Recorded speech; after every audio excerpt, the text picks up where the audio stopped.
Unfortunately, we did lose money for our investors, so that's horrible. I was actually like Kung Fu Panda. I was like shaving noodles and making noodles on my own. My wife was like, hey, you gotta get your crap in order. Positive mindset, because everything's gonna go wrong. Something's gonna go wrong, and you can really take it, oh, this sucks. Or you can be like, oh, you know what, that's a good learning moment. Growth mindset. Nothing we did in China, we knew. Nothing I did in Uber, I knew how to do before. But I literally went in like, not yet. Give me a few minutes, give me an hour or two, let me go learn it. I learned a growth mindset in consulting because I got thrown in so many cases and projects I knew nothing about. I just sit there and Google, how does aviation industry work? How does whatever industry work? And I realized that, hey, it's actually not rocket science for a lot of these things. You can actually learn it.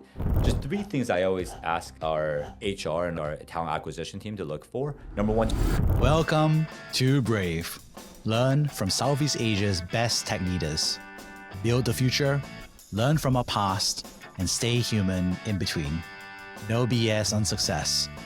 I'm Jeremy Au, venture capitalist, serial founder, Harvard MBA, science fiction nerd, and dad of 2 daughters. Every week, we debate startup news, interview changemakers, answer listener questions, and share personal insights. Join our movement of over 40,000 members and get transcripts, resources, and community at www.bravesea.com. Stay well and stay brave. Hey, I'm so excited to have you on the show, Wen-Szu. You're a respected author of 2 books, one on your experience being a founder in China and another on professional development and how to be successful in the workplace. Thank you so much. I'm very happy to be here right now. So, Wen-Szu, could you introduce yourself? I'm much older than most people I talk to when I'm in the tech world, but this a high level Taiwanese American. So born in Taiwan, raised mostly in the US, in the DC area. Background like a lot of Asian American kids, and engineering, electrical engineering. I've done a lot of consulting, defense contract work, and things like that. I went on to get my MBA. I went back to more consulting, and at one point decided to start a business. Moved to China. I ended up getting a franchise of a snack brand from the US. Moved to China. Spent 5 years getting my butt kicked, trying to launch a business. Didn't work. Moved to the Philippines because my wife is from the Philippines. I had 2 kids by that time. Didn't know what to do, so ended up starting a beef noodle restaurant. I was actually like Kung Fu Panda. I was like shaving noodles and making noodles on my own. My wife was like, hey, you gotta get your crap in order, get your shit in order. And then so I was like, okay. So I ended up applying for some jobs and ended up taking one of the only jobs that came around, which was Uber at the time. So that was 2014. And I helped build up probably one of the largest organizations within Uber no one ever knows about. It's called Community Operations. So I managed community operations for Asia. So it's basically customer support, back office operations. And recently, end of last year, ended up leaving. So now I'm looking at investing in new businesses, getting my hands dirty in a lot of startups again. So it's pretty exciting right now. Oh, fascinating. What an incredible time. And I'm really excited to talk to you because you have so much experience. So let's go back all the way to the beginning, which is you're Taiwanese American, you're building out this management consulting career in the US. And I empathize, right? Because I've also studied in the US. I've been a management consultant for many years. But you made a decision to build a company in China back all the way in 2008. Yes. So what was driving that decision at that point of time? One thing is, it was interesting. I was in IT consulting, which is very different from management consulting, strategy consulting, from what I realized. Strategy consulting, you are locked up in the room and you just do your case very short, so very intense, and just goes from one intense project to another. I realized a couple months in, I really didn't like it. I really did not enjoy it. I don't think I was good at it as well. It kind of showed. And I had always wanted to be an entrepreneur. And then one thing that I realized about doing startups at the time was if you do a startup and it fails, you don't have nothing to show for it. So I was like, hey, let's actually go try and get a brand of some sort. And then at the time, China, because of the Olympics coming up, was the hottest thing. I started looking at it ever since I graduated from business school, actually. 2006, 2007, we were applying and we ended up landing the franchise with this franchise company called Auntie Anne's Pretzels. And then so we were able to get the franchise. We ended up getting some angel investments from friends and family and then moved out there in end of 2007, just getting ready for the Olympics. And it's funny because I found out that actually I kind of overlapped with you at that time. I did an exchange semester at Tsinghua University in 2008 before the Olympics, which was very exciting. And then I also went on to intern at a startup that was founded by Taiwanese Americans as well later in 2009, 2010. Let's talk about that decision because you're right. I think the Olympics was coming up. People were very excited about, we call it the opening of China in some ways in terms of consumer brands, etc. So were you looking at it from a consumer perspective? Were you looking at it from a business perspective? What made you say, okay, I want to not just move to China, but I want to build a business there rather than work for a company or something like that? I think part of it is this whole being Asian and making sure your parents are okay with it. So I didn't want to move for just, hey, I'm going to go there, land on the ground, not knowing what I'm going to do. So that's why we looked at, hey, let's actually get a brand of some sort. And then unfortunately, I didn't know anything about Auntie Anne's. It was my girlfriend, my wife now, who was like, hey, this thing is pretty good. And every time we went to the malls, the airport, I always thought to see her eat one. And then I had a business partner who was a classmate in business school, and his wife also ate it a lot.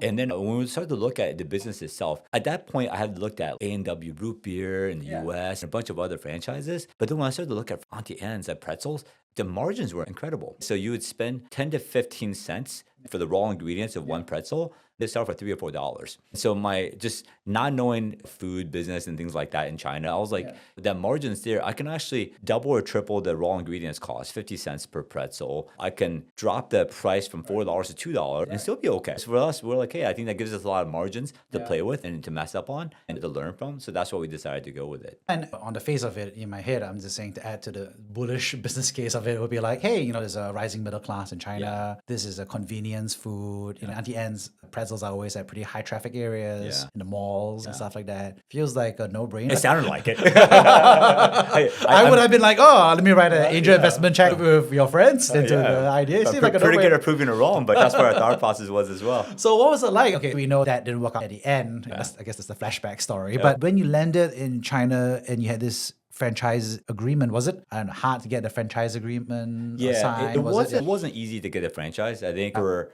the franchisor, so they also have to entrust the brand to someone. And it just so happened that Auntie Anne started somewhere about an hour and a half north of Philadelphia, where I went to business school. So I went to Wharton for business school. So having the Wharton brand name and for Auntie Anne's folks, actually, it carried a lot of weight. We did a lot. It was really like a sales pitch on both sides. We spent a lot of effort figuring out what they like, all the stakeholders there in Auntie Anne's, and we got along very well with them. So it took a year to actually land the deal.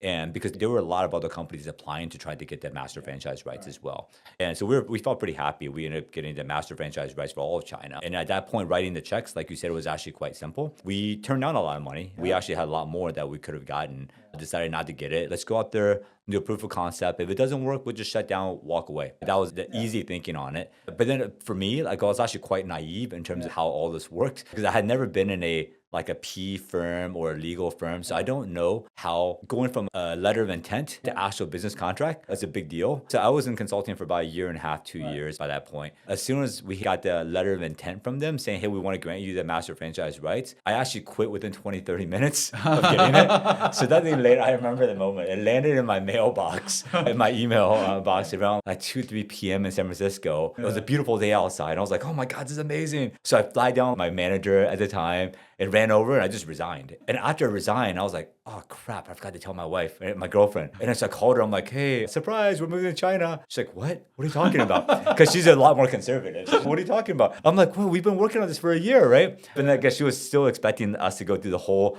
discussion and things, but I literally just quit. And then I talked to my business partner who came from a PE background, investment banking background. He's like, what did you do? You're an idiot. You shouldn't do that. And I talked to my best friend who's a lawyer. He's like, you're an idiot. So it was one of those things where it took another 6 months to actually iron out all of the contract every single term. But thankfully, we were able to iron it out. And then we moved to China. And I actually had gotten married in December.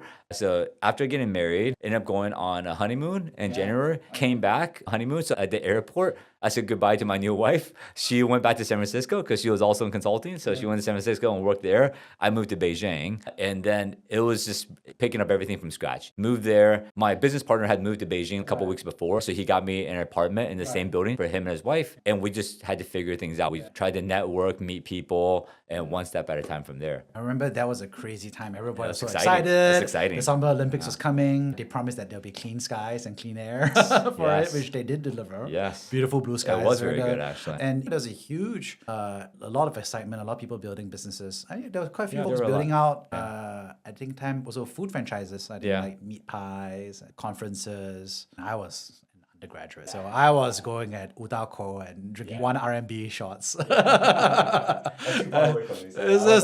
you're the other side. I was I went to the clubs Vix and Mix at Worker Stadium. So we did overlap. We did overlap. Who knows? Maybe at the same night. Who knows? There was a lot of energy at that time, and so obviously my experience was out getting drunk and smoking hookah at the bars. But what was the experience for you? We faced the same thing. It was a lot like the energy you talked about. We got out there, we connected with, it's really interesting. People from different countries show up to Beijing and pretty much any expats, they kind of hang out with their countrymen. All the Asian Americans who showed up there hung out together.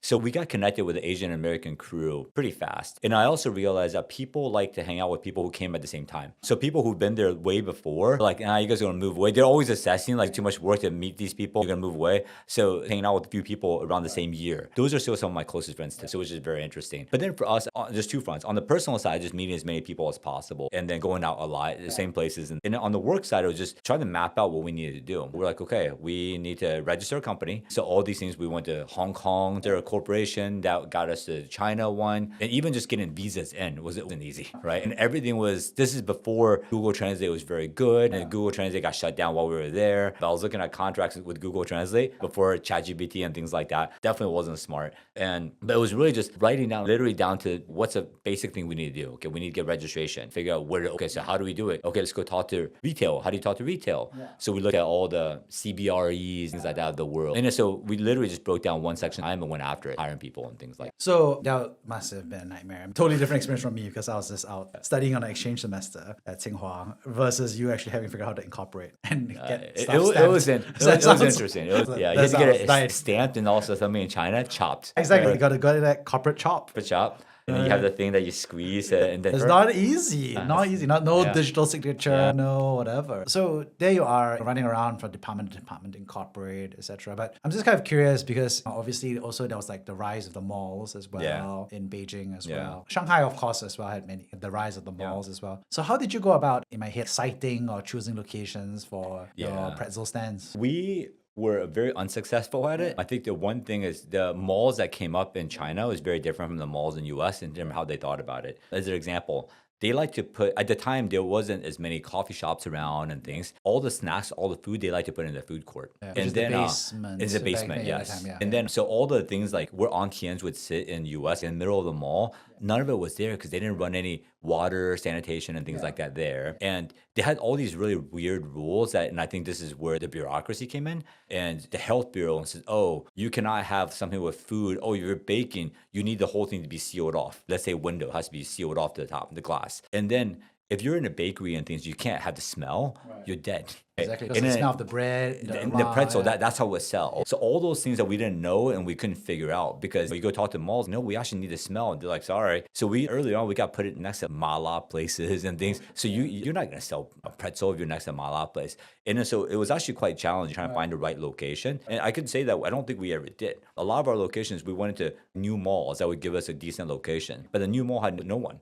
Foot traffic. Zero foot traffic. And we needed to do a lot of education, brand building, and things like that. So it was very challenging. It was extremely challenging. And then as we went to different cities, we tried out 4 cities or so. And then we did Beijing, Tianjin, Suzhou, Dalian, and Shanghai. So we did 5 cities. We did franchisee model, our own models, just to see if we can figure out kind of like the product market fit. And then we couldn't figure out when that just kind of took off, right? It was just okay. We were able to get some of the stores to break even. So we're pretty happy about that, but not all of it. And even then, it wasn't something that I would be like, oh, I would double down on my future on. What were the attributes of the stores that did better versus those that were not? In terms of like city, location, I don't know, neighborhood, etc. No, I think it was more like the use case of it. It's the smaller stores, just by pure square footage, actually did better. But then it has to be in a place where it really resembled the US. The best one we did for a while was in a movie theater. So it was inside a movie theater. And it was right next to where the popcorn thing is. We had our own stand. So people could actually smell the pretzels and stuff like that. They're very price insensitive there. So it's actually very good.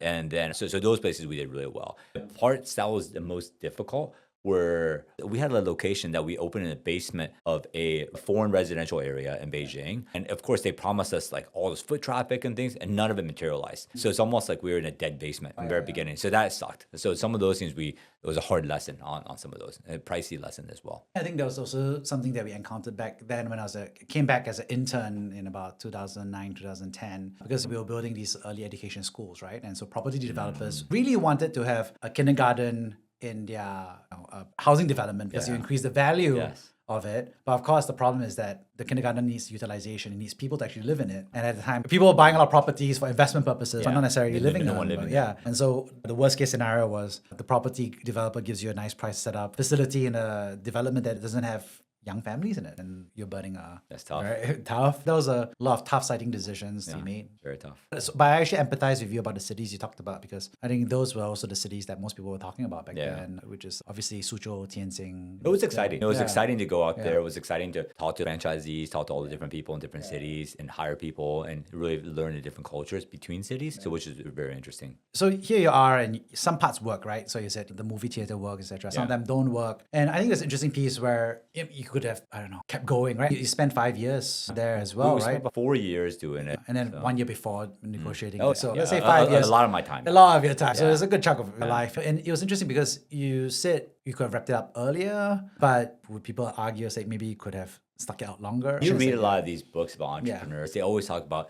it was about to die until the last moment. I was out of money. I was going to debt. So I was praying for that moment for us. It just never came. And then, so for us, we just kept trying out new formats. Unfortunately, we did lose money for our investors. So that's horrible. But then what we did was we just kept trying out new formats. If something didn't work, okay, let's try another format. Let's try another format. And we said we could have wrapped up earlier, because when we looked at the use cases of, oh, wow, do Chinese people actually really like pretzels? Some, but only if they had spent a lot of time abroad and things like that, they would actually like it. But then the frequency of the customer purchases wasn't enough for us to keep it fresh 24/7. It was just really tough market. After we exited, the brand ended up franchising, as far as I know, they franchised to 2 more companies there, and they were conglomerates, Chinese conglomerates. So they know the local scene. They went with different formats as well. So one, I think they both tried a coffee shop, almost like a Starbucks type of format. And then they both tried a couple of stores in Shenzhen and places like that, and they both failed. So no one has cracked do Chinese people actually like this product enough for it to really grow that big? So you're saying that the core reflection or insight here was that it was just the wrong food item? No, I'm not sure. So that remains to be seen. No one has proven it out. I've seen enough examples of it in countries where I never thought Auntie Anne's would have worked there, and it did. Thailand, for example, that was one of the big reasons why we wanted to do it, because Thailand was like, holy crap, just like 100 stores there. And then such great Thai food and things like that, and people loved it. Korea, it's another place. So Korea, the franchisee there actually did have that entrepreneurship where they had 2 or 3 stores, they were losing money for years and years. And then one day, they had a competitor that came in that opened really big coffee shops with pretzels, and it was all celebrity owned. So it really took up the entire category, and then they ended up going out of business. So when they went out of business, Auntie Anne's took off. So they actually had that savior moment, right? So when I started, they had the savior moment already. So they're literally growing at the time. They went from 2 stores to 30 stores, and it was doing extremely well, so well. So I looked at those examples. So I bet there is a right formula of making it work. It just, no one has found it yet. So we certainly did not, but no one has found it yet. That's really interesting. Taco Bell doesn't work in China yet, which is Mexican food. I think they tried, but didn't make it work. And obviously, I think we've seen McDonald's and some other places do well for a while, but now I think they lost ground against local fast food alternatives versus Starbucks versus Luckin Coffee in China. And even McDonald's is kind of like losing ground against a lot of the fast casual places and homegrown in China as well. But there's a lot of backstory on all these. One thing about being in Beijing is that you have a lot of the early entrepreneurs there. So the first fast food QSR, quick service restaurant in Asia, was actually in Taiwan. No. And it was McDonald's in Taiwan. Most of the folks there in Taiwan went to China, and they were the people behind KFC, Starbucks, and things like that. And what was interesting in the case scenario is they were the ones behind KFC, which did really well in the beginning. McDonald's in China did not start with the Taiwanese folks. They actually started with someone from Hong Kong. And where the culture, the language is a bit different with Cantonese and things like that. And then so McDonald's actually did not take off for a while. So KFC took off way early first. And then the same family, the same person who started McDonald's in Taiwan was also the same person who started Starbucks in Beijing. And he said that earlier on, it did not work in the beginning either. So they started in a Guomao, like in a World Trade Center, and like none of the celebrities wanted to be there because they did not want to be associated with the brand. So it took them a while to actually get that thing up and going. So it's very interesting in terms of how this has grown. And then the local players started to really pick up. And a lot of it, if you can actually trace back their root, a lot of it traced back to the same people. Because a lot of the brands like Real Kung Fu, Zhen Gong Fu, and things like that, they're all Taiwanese folks who went over there early to be the district managers and things like that. They really kicked those things off. But in the last, I would say 5 years, 10 years or so, the local players have gotten extremely strong. Right? I mean, Very strong. Mishue, Kung Fu. I think what they do is they took, from my perspective, please update me or tweak it with, I think they took all the learnings in terms of process, product selection, even marketing in the QSR format, but applied it to local Chinese cuisine or local Chinese tastes, if that makes sense. And I think they learned how to scale it much faster than the rest of the world. So if you look at chaji, it's crazy because it's crazy. 2 years ago, nobody was drinking chaji in Philippines. And now I'm just seeing, all the hip millennials and Gen Z are drinking chaji, which is, don't get me wrong, I like bubble tea, but premium bubble tea from China is actually 2 categories different, right? Well, it remains to be seen if this is going to work. But the thing I'm really impressed with chaji is if you look at their operations in the back end, they can handle hundreds and hundreds of cups all consistently. If you go to China now, the scale is like much more. Just now I was explaining to someone, down there, like I've seen, you order a cup, it prints out a sticker that's a QR code. They use a QR code to put up to the machine. And then the machine based on the QR code would make the drink automatically. They just put it underneath. So just imagine that type of scaling. Nowhere else does anything like that. Incredible. And you're having all this set of reflections and experience. And what was it like to wrap up that chapter to say, hey, I'm winding this down? Well, I think one is just financials, straight up running out of money. After Auntie Anne's, I ended up working for the owners of Auntie Anne's. It's a pretty large group called Focus Brands International. And they're owned by another private equity firm that owns Popeyes, Arby's, and things like that. And then, so I ended up working for them for a year to manage franchisees out of Beijing. So that was more of a lifeline. It was just because I needed the funds. And then I had to leave them when I moved to the Philippines. So I came back to the Philippines. And then one thing about being an entrepreneur or whatever it is on your CV is you are your last job. So even though I came from consulting, more tech side of things and stuff like that, electrical engineer, when people looked at my CV, they're like, oh, you're a food person. I'm like, crap, I'm not a food person. I don't want to be in food anymore. So it was really hard for me to find a job outside of food, actually. Oh, interesting. So one part of it is that even though you're not doing food, you were doing beef noodles? Yeah, well, the reason is when I moved from China to Philippines, I didn't know what else to do. And you are your last job again. So I'm like, okay, let's try to do like Taiwanese beef noodle because I like it. So I literally just created a concept. I worked with someone here, created a concept from the ground up. And I love it. Actually, I love the concept. But again, we had no credibility here in terms of getting location. And I think we were probably 2 or 3 years in front of the Taiwanese fad here, actually. Not 2 or 3 years, probably like 5 or 10 years off. And then we started, the food is phenomenal. But then I wasn't there every day because I had to get a job after. So I ended up getting a full-time job at Uber after that. So. And what's interesting is that you chose to write a book about it, right? Because a lot of founders I know, 90% of startups fail, right? So, but nobody wants to write about it, right? So why did you choose to write a book about the China twist? Yes. So when I was closing up the experience, when I was working for Focus Brands, it was actually a fairly simple job, so I had a lot more time. And then I couldn't afford therapy, so I ended up just writing about it. It was really just my outlet. I didn't want that chapter of my life to go to waste, just in terms of very end, it's just like a distant memory. So I thought it was actually it's such a great experience. And then I reflect on it with no ill will about the country, the experience, the brand, things like that. I think that was more of my real MBA of doing something. So I just wanted to reflect on it and have something later on. And so I ended up writing a book about it. What was the reaction to the book? What did people think about it? I think people who read it were more like, holy crap, I can't believe I went through it. A few people came back and like, hey, I think I ended up getting PTSD from it just because they're also entrepreneurs and they're reading like, oh my God. I was trying to bring people through the specific stories that I recall. It's easy to forget some of these things. So I remember a couple of years ago, I hadn't looked at the book in 7 years or something. I flipped through it like, holy crap, I can't believe I've gone through some of these things. And it was actually quite exciting for me as well to think back about those things. So the reception was more just, wow, I can't believe how challenging it was. And then goes the firsthand experience for some of the details. Not everything, but some of the highlights for me. I think it's really great that you wrote a book about entrepreneurial failure because I feel like people always want to write about their success. Even though the reality is 90% of companies fail and 10% succeed. And I define succeed as break even to profitable to home run, let's just say. But if you look at books, it's pretty much 95% success, right? And 5% about failure. And you probably have to be like a fraud, right? Effectively, then that's your bad blood for Theranos, etc. So I think there's a bit of survivorship bias where people don't get to read and understand the real reality of what goes right versus what goes wrong, right? So I feel like there's a lot of a learning gap for the next generation of founders where they don't learn these lessons. Yeah, interesting. The way you're saying it, I'm like, oh, interesting. I guess for me, it was more of a journal. It's a published journal.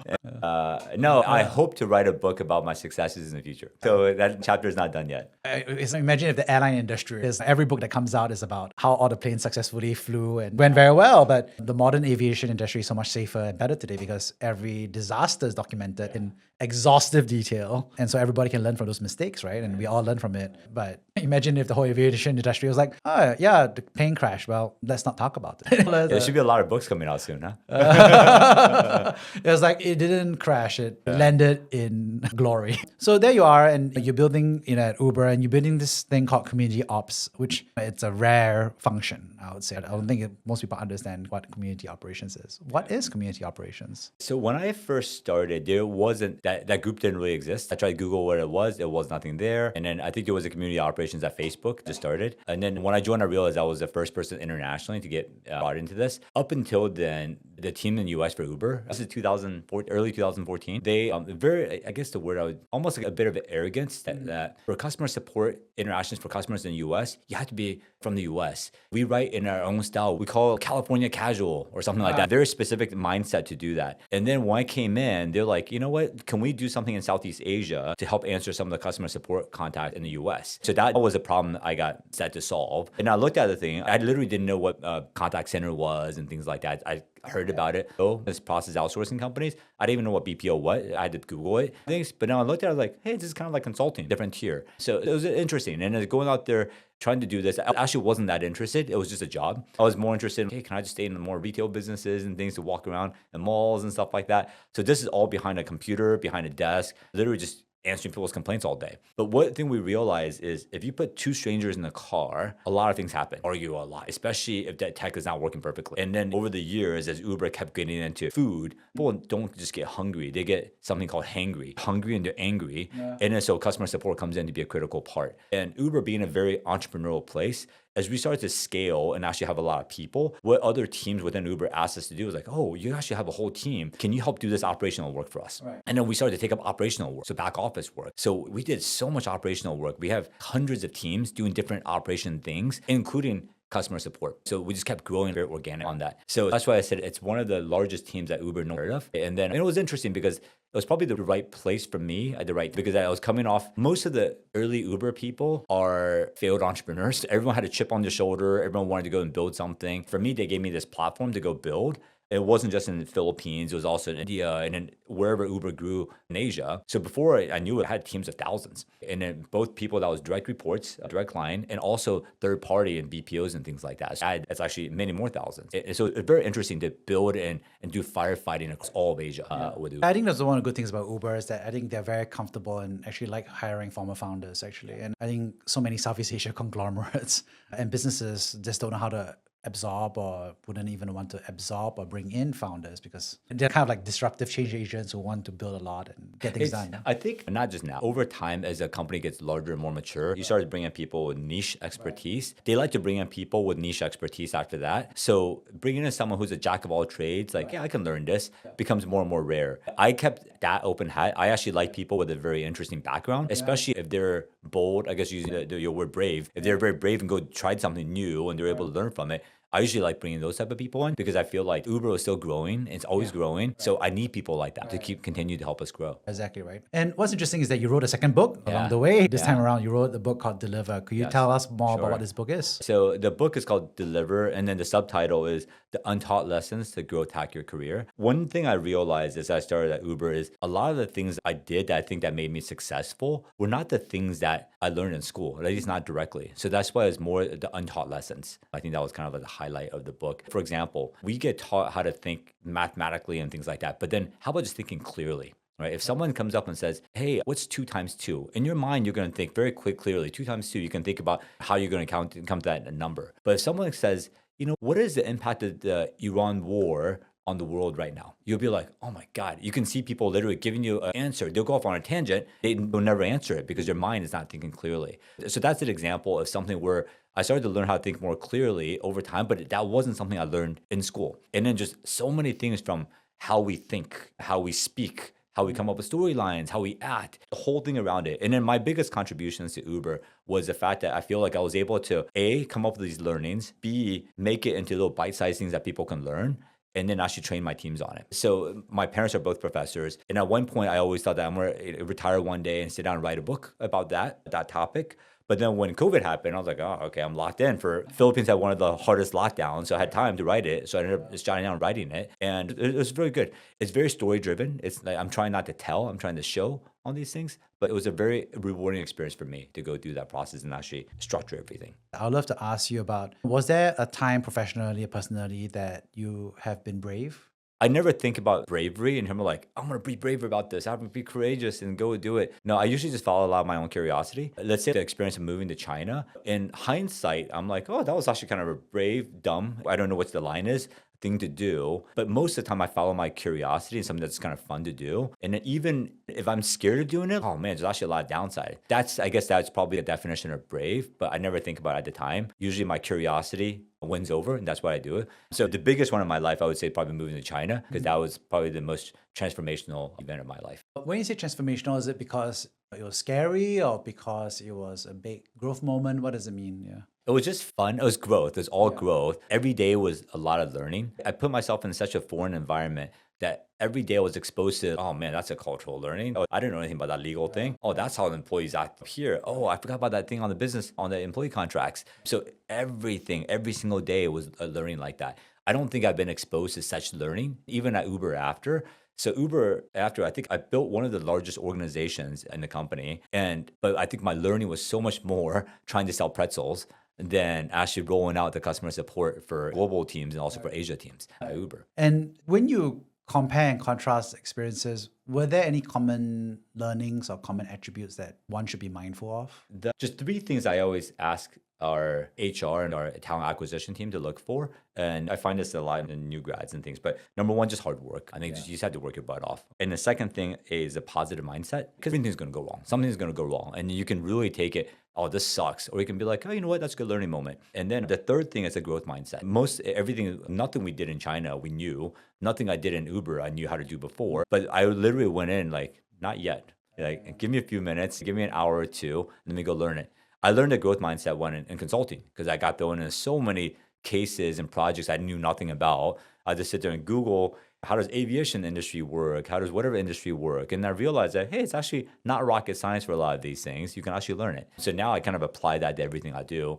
Most industries, I actually like going to a new industry because I don't know much about it. Today with ChatGPT and stuff like that, I can literally learn it in minutes on this. So it's huge. On that note, I'd love to kind of summarize the three big takeaways I got from this conversation. First of all, thanks so much for sharing about your early decision to go to China. I thought it was a fascinating story about a thesis around product market fit, a thesis around the market, and a thesis on your own desire to be an entrepreneur. And so I thought it was just fascinating to hear about the personal side of that story. Secondly, thanks so much for sharing about the challenges of building that company in China and the eventual failure, but also the reflections and learnings from the experience. So I thought it was fascinating to hear the iterations in product market fit, the iterations between format versus product versus location, which is, I think, underappreciated, especially when people think about it primarily from digital services. How does the location matter versus, like you said, quick serve? And I thought there was a lot of learnings as well by comparing and contrasting some of the success versus failures versus competition dynamics between Starbucks, McDonald's, KFC versus Chagi and Luckin Coffee and Misha as well. So a lot to learn there. And lastly, thanks for sharing about what's it like to write those two books. One on the China twist and the second on Deliver. I thought it was fascinating to hear about how it encapsulates your learnings on community operations and taking that founder mindset to learning new industries, to learning new operations and to deliver more value. So I'm fascinated. And in the transcript and on the video, there will be links to your books so that people can learn more and read more about those horrifying journal stories that you went through. Thank you. For the Deliver one, I'm going to make it into a set of videos and exercises and things like that under the brand name of the Untaught Lessons. I'll definitely share that as well when it's done. Awesome. Well, I'm looking forward to see you share that not just as a book, but also as a workshop for whoever needs to be. Great. Thank you so much. And I appreciate the time. Thank you for listening to Brave. If you enjoyed this episode, please share the podcast with your friends and colleagues. We would also appreciate you leaving a rating or review. Head over to www.bravesea.com for member content, resources, and community. Stay well and stay brave.